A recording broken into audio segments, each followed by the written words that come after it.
स्वागत है आपका हमारे नए YouTube चैनल ECM रिपेयरिंग में। इस YouTube चैनल में हम आपको ECM से रिलेटेड सभी जानकारियाँ देंगे। जो आपके डाउट्स है ECM को लेकर के, हम कोशिश करेंगे कि आपके वो सारे डाउट्स हम क्लियर कर पाएँ इस अपने नए YouTube चैनल में, जिसका नाम है ECM रिपेयरिंग चैनल। तो आइए दोस्तों, आज हम आपको दिखाते हैं एक ECM 708055। आपने काफ़ी नाम भी सुना होगा इस ECM का, देखा भी होगा और शायद आपने काम भी किया होगा इस ECM में। ये है वो ECM 708055। ये महिंद्रा की बहुत सी गाड़ियों में ये ECM लगा हुआ है और 100-500 में ये ECM आपको देखने मिलेगा, मैक्सिमो में देखने मिल जाएगा और भी बहुत सी गाड़ियों में ये ECM लगा हुआ है। तो आज हम आपको दिखाते हैं कि इसमें कैसे इसके सप्लाई सेक्शंस होते हैं, कैसे ये ECM काम करता है। तो सबसे पहले हम आपको इस ECM को खोलने का तरीका बता दें। जब गाड़ी से मैकेनिक आपको ला कर देगा तो ECM इस कंडीशन में रहेगा। इसमें 4 स्क्रू होते हैं। इसमें ये 4 स्क्रू होते हैं, 1 2 3 4। ये हमने पहले ही इसके स्क्रू ढीले कर लिए ताकि वीडियो लंबा ना हो, टाइम ज़्यादा ज़ाया ना हो, टाइम वेस्ट ना हो। तो मैं आपको खोल करके दिखाता हूँ। ये हमने इसके स्क्रू पहले से ढीले कर रखे हैं। स्क्रू आपके निकालने के बाद आपको ये कवर निकालना होता है। ये कवर पेस्ट होता है, पेस्ट के थ्रू ये चिपका हुआ होता है। तो आपको स्क्रू ड्राइवर की मदद से बहुत सॉफ्टली इस कवर को निकालना होता है। हमने पहले ही निकाल रखा हुआ है, मैं आपको दिखा दूँ। ये हमने निकाल दिया है। इसके बाद ये ECM का एक साइड आपके सामने आ जाता है और इसका बैक साइड जो है ये रहता है। इसे निकालने में काफ़ी टाइम लगता है, तो हम आपको इसे निकालने का तरीका किसी और वीडियो में बता देंगे। आज हम आपको इस साइड से ECM के बारे में कुछ जानकारियाँ देते हैं।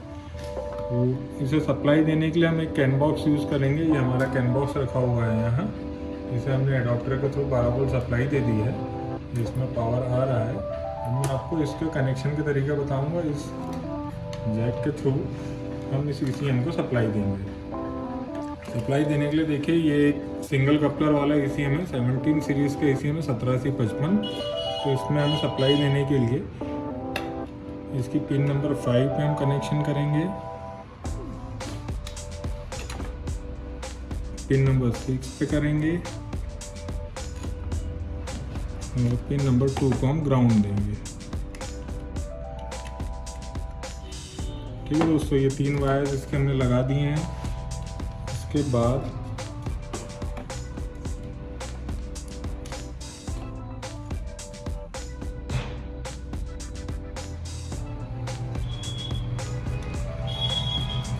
इसकी जो पिन नंबर 50 है, इसमें हम ये ग्रीन वायर कनेक्ट करेंगे और पिन नंबर इसके 65 पे हमें येलो लगाना है। दोस्तों आपने देखा कि ये हमने कनेक्शन कर दिए हैं इसके कैन बॉक्स से। मैं चाहूँगा कि हमारे कैमरामैन कैन बॉक्स भी दिखा दें। तो इसकी पावर सप्लाई अभी ऑन है। अब हम इसका इग्निशन ऑन करेंगे। देखिए, अपने पावर सप्लाई पहले से ऑन कर रखी थी, कनेक्शन दे दिया है, इग्निशन ऑन किया, चेक लाइट आ गई। चेक लाइट आ गई, इसका मतलब ये है दोस्तों कि ECM सब कुछ ठीक है। इसमें 48 वोल्ट का सेक्शन भी सही काम कर रहा है, 12 वोल्ट भी सही काम कर रहा है, 5 वोल्ट, 3.3 वोल्ट, 2.2 वोल्ट, सारे सेक्शन इसके सही काम कर रहे हैं, सारे कंपोनेंट सही काम कर रहे हैं। अब आज हम आपको इसमें दिखाएंगे। सबसे पहले आज हम आपको इसमें दिखाते हैं कि इसमें 12 वोल्ट कहाँ मिलता है। ECM में अलग अलग कंपोनेंट लगे हुए हैं।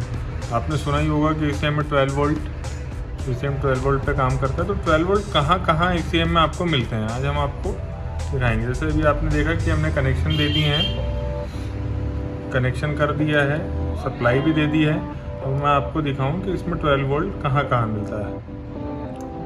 जैसे कि यहाँ ये हमने इस पे पिन पे दिया है। मैं चाहूँगा कि मल्टीमीटर दिखाएं। मल्टीमीटर को आपको DC की रेंज पे सेट रखना है 200 पे।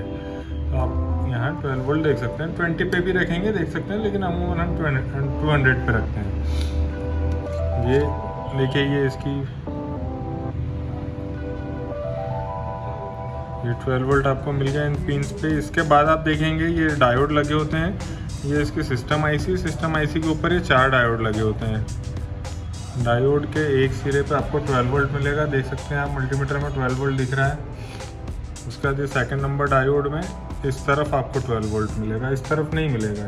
यहाँ इस डायोड में इस तरफ आपको 12 वोल्ट मिलेगा। इसके बाद इस थर्ड डायोड में फिर आपको इसी तरफ 12 वोल्ट मिलेंगे, देख सकते हैं आप मल्टीमीटर में 12 वोल्ट दिखा रहा है। उसके बाद इस डायोड पे, चौथे नंबर के डायोड पर आपको यहाँ 12 वोल्ट मिलेंगे। ठीक है दोस्तों, अगर इनमें कहीं 12 वोल्ट नहीं मिल रहा तो आप समझ जाइए कि या तो इसके जो पाथ है, इसके जो ट्रैक्स हैं ये कट गए हैं, या फिर ये डायोड शॉर्ट हो गए हैं। तो आपको यहाँ चेक करना है। ये चारों हमने आपको दिखा दिए कि कहाँ कहाँ आपको 12 वोल्ट मिलेंगे। उसके बाद आप दोस्तों 12 वोल्ट चेक करना है आपको। तो आप ये 17C55 ECM की पावर आईसी है। पावर आईसी का नंबर है 30682। इस पावर आईसी में भी आपको 12 वोल्ट मिलेंगे। आइए हम आपको बताएंगे किस किस पिन पे आपको इसमें 12 वोल्ट मिलेंगे। सबसे पहले आपको इसकी पिन नंबर 12 पे 12 वोल्ट मिलेंगे। तो आपको दिखा दें, इसकी पिन नंबर 1 इस साइड में है, ये कट का निशान लगा हुआ है, यहाँ से इसकी पिन 1 शुरू होगी। तो आपको यहाँ गिनकर दिखा दें आपको।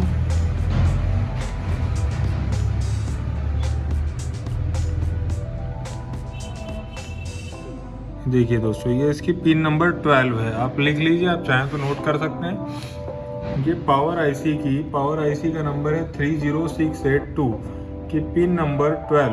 आप बोर्ड पे दिखा देंगे कैमरामैन। ये पिन नंबर 12 है। इस पिन नंबर 12 पे आपको 12 वोल्ट पॉजिटिव मिल रहे हैं। ठीक है दोस्तों, ये आपने देख लिया 12 वोल्ट पॉजिटिव यहाँ मिल रहे हैं इसके। इसके बाद आपको इसमें इसी पावर आईसी की पिन नंबर 20 पर देखिए, यहाँ से 12 और ये टोटल 36 पिन की आईसी है। इसमें 18 पिन यहाँ हो गई, ये 19 ये है इसका, और ये 20 है। देख रहे हैं आप, पिन नंबर 20 पर भी 12 वोल्ट आपको मिल रहा है। इसके बाद 21, 22, 23, ये पिन नंबर 23 पर भी आपको 12 वोल्ट रिसीव होंगे। तो इस तरीके से आपको ये चेक करने हैं। आपको दोस्तों, आपको इसमें चेक करते हुए ध्यान देना है कि पिन बहुत बारीक पिन होती हैं। इसकी पिन आपस में शॉर्ट ना हो। जब आप मल्टीमीटर की प्रॉब यहाँ कनेक्ट करें तो आप जिस पिन पे करना चाह रहे हैं आपकी प्रॉब वहीं रहनी चाहिए। 2 पिनों पर अगर एक साथ आपकी प्रॉब कनेक्ट होगी तो ये शॉर्ट हो जाएगी, आपके इसी में प्रॉब्लम आ सकती है। तो आपको बहुत बारीकी से देखना है। इसकी पिन नंबर 12, पिन नंबर 20 और पिन नंबर 23 पर आपको 12 वोल्ट रिसीव होंगे।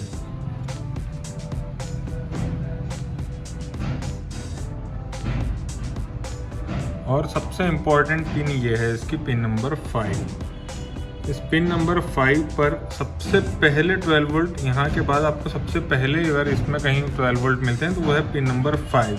तो पिन नंबर 5 पे जो 12 वोल्ट आते हैं, ये इग्निशन सप्लाई वाले 12 वोल्ट हैं। वो आपको कहाँ कहाँ रिसीव होंगे मैं आपको वो भी दिखा दूँ।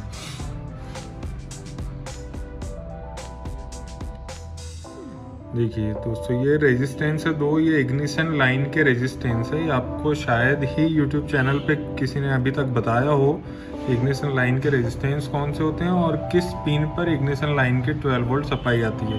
आप ध्यान रखेंगे कि इग्निशन को 12 वोल्ट सप्लाई होती है जो पिन के थ्रू आती है, और पिन से आएगी वो इस रेजिस्टेंस पर। इस रेजिस्टेंस के एक साइड ये 12 वोल्ट मिल रहा है आपको, इसका दूसरा साइड जो इस रेजिस्टेंस का वो ग्राउंड होता है। यहाँ से सप्लाई जाएगी इस रेजिस्टेंस पर, बाजू वाले पर। यहाँ आपको 12 वोल्ट मिलेंगे। इस रेजिस्टेंस से होते हुए सप्लाई यहाँ आएगी। यहाँ भी ये 11.9 हो गया रेजिस्टेंस होकर के आई। रेजिस्टेंस का मतलब ये कि सप्लाई को कुछ कम करता है। यहाँ 12 वोल्ट है, यहाँ 11.9 हो गए, और यही वोल्ट जाते हैं इसकी पिन नंबर 5 पर, इस पावर आईसी की पिन नंबर 5 पर। ठीक है दोस्तों, तो आपने ये 12 वोल्ट का सेक्शन यहाँ तक देख लिया। अब इसके बाद हम आपको बताएंगे 12 वोल्ट और कहाँ कहाँ इस बोर्ड में रिसीव होते हैं। इसके बाद आइए दोस्तों, मैं आपको बोर्ड की ये इंजेक्टर आईसी है। इस इंजेक्टर आईसी का नंबर होता है 40005। इस इंजेक्टर आईसी पर भी आपको 12 वोल्ट रिसीव होते हैं। इस इंजेक्टर आईसी की पिन्स बहुत ही बारीक होती है। इसमें इस प्रॉब से चेक करना बहुत हानिकारक हो सकता है, रिस्की हो सकता है, इसलिए मैं आपको इस प्रॉब से भी इसमें चेक करके नहीं दिखा रहा हूँ। लेकिन मैं आपको बता दूँ कि इसकी पिन नंबर 36 और पिन नंबर 37 पर आपको 12 वोल्ट रिसीव होंगे। जो यहाँ हैं वो पिन बहुत बारीक होती है, इसलिए मैं आपको दिखा नहीं रहा हूँ। लेकिन जिस रेजिस्टेंस के थ्रू होते हुए यहाँ आती है, मैं आपको वो दिखा देता हूँ। देखिए दोस्तों, ये साइड में 2 रेजिस्टेंस लगे हुए हैं। इन रेजिस्टेंस के थ्रू ये 12 वोल्ट आता है। चाहूँगा मल्टीमीटर में आप दिखा दें 12 वोल्ट। ठीक है दोस्तों, ये भी यहाँ भी आपको 12 वोल्ट मिलेगा। इसके बाद इसका जब इस आईसी की सारी रिक्वायरमेंट पूरी हो जाती है, इसको और भी सप्लाइयाँ चाहिए होती है। 12 वोल्ट के अलावा भी इसे सप्लाइयाँ लगती है। इससे इनपुट सिग्नल्स लगते हैं सीपीयू के थ्रू। जब इसकी सारी रिक्वायरमेंट इस आईसी की पूरी हो जाती है तब ये आईसी अपना आउटपुट देती है इंजेक्टर सेक्शन के लिए। फिर ये इंजेक्टर सेक्शन आगे काम करता है और इसमें 48 वोल्ट भी बनते हैं और इंजेक्टर सेक्शन अपना काम करके इंजेक्टर को पल्स प्रोवाइड कराता है। तो वो एक अलग सब्जेक्ट है, उस पर हम कभी और अलग टॉपिक है वो, उस पर कभी हम और बात करेंगे। तो अभी आज हमारा टॉपिक है 12 वोल्ट का। तो मैं आपको दिखा दूँ कि 12 वोल्ट और कहाँ कहाँ होते हैं। सबसे पहले आपने देखा कि इन डायोडों पर आपको 12 वोल्ट मिलेंगे, इस पावर आईसी पर मिलेंगे। इग्निशन सप्लाई के भी हमने आपको रेजिस्टेंस दिखा दी, लाइन दिखा दी, किस पिन पे आना है इग्निशन सप्लाई वो दिखा दी। उसके बाद हमने आपको इंजेक्टर आईसी का भी बता दिया कि यहाँ कहाँ आपको 12 वोल्ट मिलेंगे। इसके बाद हम आपको आगे दिखा देंगे 12 वोल्ट और कहाँ होते हैं। एक 12 वोल्ट आपको यहाँ मिलेंगे दोस्तों, आप देख सकते हैं मल्टीमीटर में ये 12 वोल्ट आपको मिल रहे हैं। इसके बाद ये डायोड है, इसके जस्ट बाजू में लगा हुआ है डायोड है, 620 TG इस डायोड का नाम है। इसकी भी ये दोनों लेग्स पर आपको 12 वोल्ट मिलेंगे। एक यहाँ आपको देखिए, यहाँ आपको 12 वोल्ट मिल रहा है और एक यहाँ आपको 12 वोल्ट मिल रहा है। मल्टीमीटर में दिखा देंगे, ये 12 वोल्ट मिल रहा है। इसके अलावा दोस्तों आपको 12 वोल्ट और कहाँ रिसीव होंगे, तो 12 वोल्ट आपको रिसीव होंगे इस कॉइल पे। यहाँ आप दिखा सकते हैं मल्टीमीटर में, ये आपको 12 वोल्ट मिल रहे हैं। ये 12 वोल्ट आपको इसके दोनों तरफ मिलेंगे। यहाँ दिखा दें आप बोर्ड में, ये इस कॉइल में आपको 12 वोल्ट मिलेंगे दोनों साइड, और एक डायोड लगा हुआ है, डायोड के भी इस साइड में आपको 12 वोल्ट रिसीव होंगे। साथ ही में बाजू में ये कैपेसिटर लगा हुआ है, इस कैपेसिटर में भी ये 12 वोल्ट आपको रिसीव होंगे। और 12 वोल्ट के कैपेसिटर्स भी इस बोर्ड में हैं, जहाँ आपको 12 वोल्ट मिलेंगे। इस कैपेसिटर में ये सप्लाई फिल्टर होती है, तो देखिए आप यहाँ इस पिन पे कैपेसिटर में 12 वोल्ट मिल रहा है। इसके बाद यहाँ दिखा देंगे, ये सेकंड कैपेसिटर है, इसमें भी आपको 12 वोल्ट मिल रहा है। और भी दोस्तों इसके अलावा भी इस बोर्ड में 12 वोल्ट मिलते हैं। जैसे इसका बैक साइड मैंने आपको पहले ही बताया कि आज हमने खोला नहीं है, हम आपको एक ही साइड का दिखा रहे हैं। इसके बैक साइड में भी एक जीनर डायोड लगा होता है, जिसमें आपको 12 वोल्ट मिलते हैं। इंडक्टर कॉइल होती है जहाँ आपको 12 वोल्ट मिलते हैं, वो हम आपको